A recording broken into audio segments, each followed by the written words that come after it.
guys, Future Insomniac here. So this is before I recorded the video now. I apologize if this video has a lot of mistakes and stuttering. Is that during this video, my speech impediment started acting up like a whole lot, and I just pushed through it because I wanted this to get out to y'all. But here's the thing, I have a lot more scripts for other characters that I know you guys like set up like this. I'm in hell. Now, please subscribe and like the video, my little starlights. Please, I'm suffering here. Now, let's get on to this video. Please don't mind my stuttering too much. God help me. I want to paint a portrait of him, his fluffy silver hair just like snowflakes on a winter day, as soft as a cat's fur. His shining blue eyes always seem so distant, and they give him a sense of maturity. His pale skin and lean body made him look fragile, as if he would break at any time.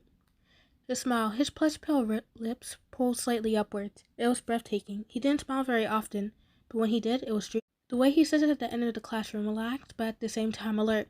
The way he would look out the window, even if he won't never see anything there, nothing at all. But he still faced the side of the window. Perhaps it brought him a little joy, as he sat there looking at the supposedly clear skies, when all he did see was pitch black. I was captivated the moment I saw him. He was beautiful. It was hard to believe that someone would look that good in a turtleneck. But then he arrived. His statue made him hard to ignore, and I'm dying to pay him. It would be such an honor. And there was this tiny problem. Okay, it was a little bit more than tiny. He was there, just a couple of minutes away from me, walking slowly as he tried to find a place to sit and eat his lunch. It was amazing how he successfully dodged that many people. His other senses must be sharpened like other cliches. He was this close, but I couldn't ask. My feet are cold, even in the middle of summer. Oh, the irony. All it takes was a simple question. One simple question. But I don't have the courage. And people used to tell me that artists are bold. Apparently they were lying, or they weren't artists. It was just a few steps, a mere 8 to 9, but my feet chose this particular time to disobey me. What should I do? Should I leave? Wait, then I won't get my lunch. Recess is almost over. The cafeteria will be out of stock. I should go now. I was so lost in that I realized that my feet were walking on its own, before I actually know it. Ouch! Hey! We were falling. I fell to the ceramic floor with a thud, and I could hear a groan near me. I looked up, and there I saw it. He was rubbing his head with a rather annoyed look, muttering words underneath his breath. My face turned immediately 50 shades of red. Oh my gosh, I'm so sorry! I was stuttering. That words would even come out my mouth properly. I must look so pathetic. Watch where you're going, jeez. He struggled to stand up, and with a rather bold tone, he spoke, his voice soft and alluring. You're in my science class, right? Oh, was I found out? Have I been staring at him for too long that he could have realized? Yes. Can I ask you a question? His face showed a look of disinterest as he remarked, You just did. I can feel my cheeks heat up again, and for once I'm thankful he can't see me. I mean, besides that, I'm sorry about your food. I'll get you a sandwich from the cafeteria, but I don't think I'll be eating, and I'm on my way there anyways. He raised an eyebrow and asked, What's your name? Oh, I haven't quite introduced myself. Silly me. Way to make a good impression. I'm YN.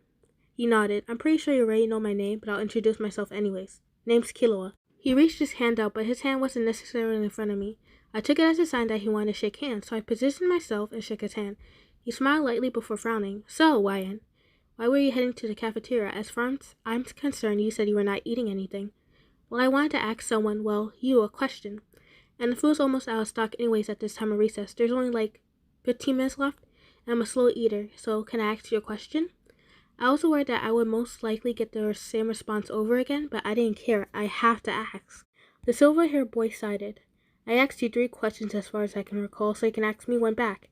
I was getting pretty excited. I'm pretty sure my eyes were glowing at the moment. Can I pinch you? Huh?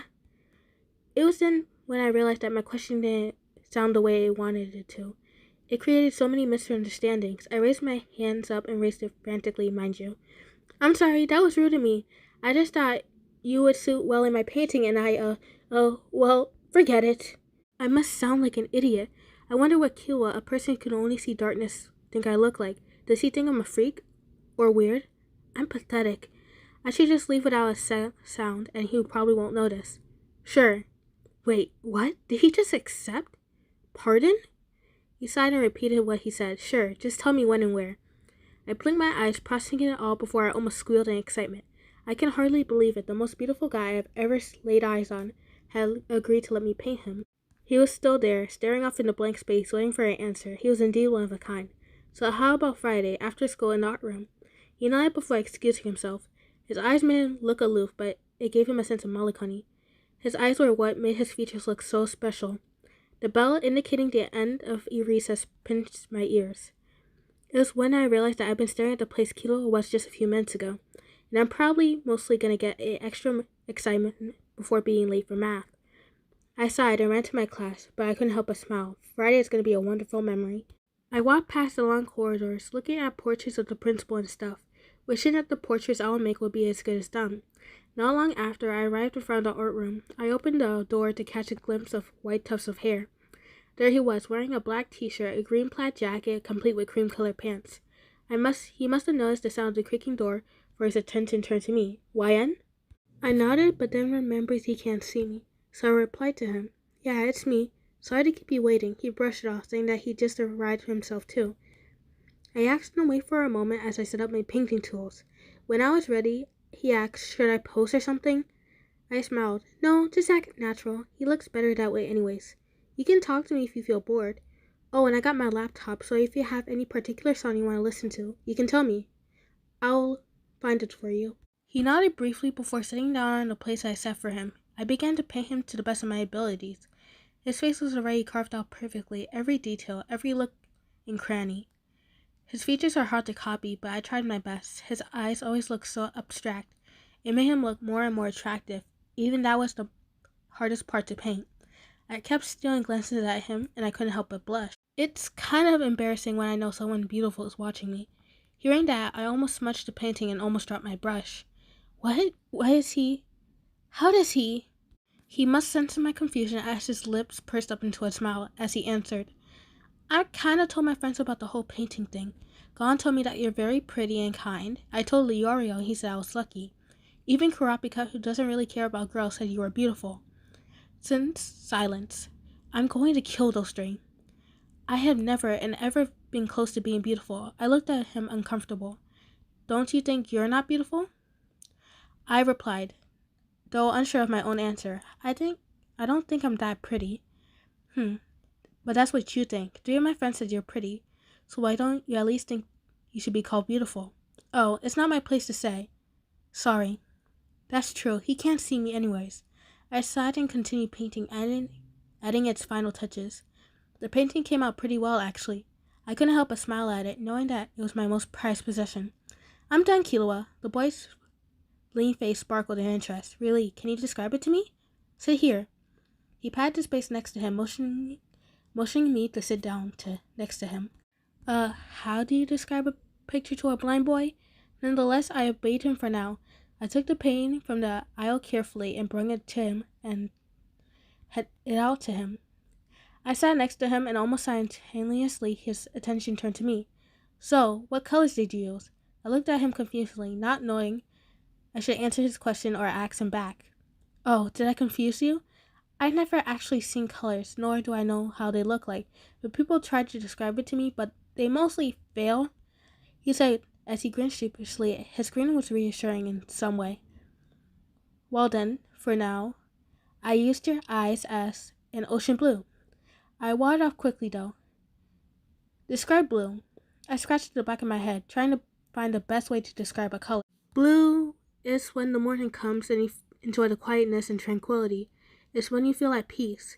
It's when you find out you passed your exam. When you feel calm and relaxed. It's when you open the window and feel the breeze hit your face. I stop for a minute and then continue. But blue can also mean that you're feeling down, when you lost something or your mind is full of regret, and when you have to remind yourself of something nostalgic. I looked over at Killua. He leaned over in interest. Am I explaining it right? The curious looks that I'm getting for him means I am. Tell me more. His voice rang inside my head, and for some reason, it felt great knowing that Killua was understanding what I was talking about. Then, for your lips, I used a pale red. I was cut out again by the same sentence. Describe red.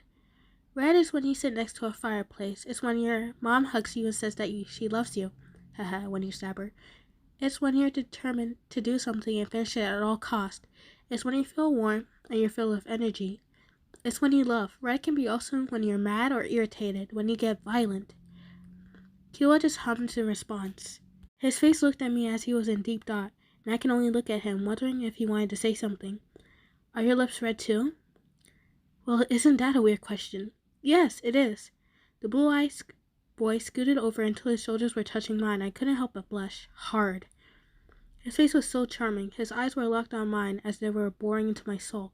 Killua, why are you? I was cut off for the third time that day, but it was different. His plush pale red lips hit mine, and at the same very moment, I felt blue and red at the same time. It was breathtaking what his lips can do. His eyes, his hair, every feature was perfect as it should be. I can't help but kiss back. We soon separated for air, and the both of us were panting. But it didn't matter. He knows I'm here, and he saw me beside him. That's enough. You, YN, had gave me just a new perspective of colors.